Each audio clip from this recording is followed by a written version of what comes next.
vodka cream sauce. All I did was make tomato basil sauce, okay? So equal amounts of butter and olive oil. I had to make a double batch, but for each batch, for each tray of stuffed shells that you want to make, I'm splitting my mom and my sisters into two, but for every large casserole dish, you're going to need 1 can, 28 ounces of Italian tomatoes, 1 bottle of passata or tomato puree, which is 3 cups.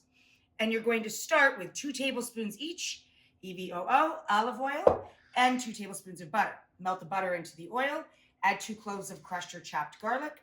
You could put a little sprinkle of sugar if you like. Most people like a little sprinkle of sugar in their tomato sauce. You definitely need a sprinkle of salt. That's it. Butter, olive oil, garlic, 2, 2, 2. 2 tablespoon, 2 tablespoon, 2 clove. Sprinkle of salt, add a pinch of sugar if you like. Can of tomato, bottle of passata. Then, of course, we throw in some basil. When we're ready to assemble, we are going to add to the sauce about 1 cup of cream. I add to my vodka sauce red pepper flake, a little pinch of red pepper flake, because that's how we roll. Everybody in my family, even my sister Maria, who tends to, she's the baker, tends to lean a little milder, likes she can go pretty spicy. But everybody likes a little red pepper. See, you can see it right there. Right there.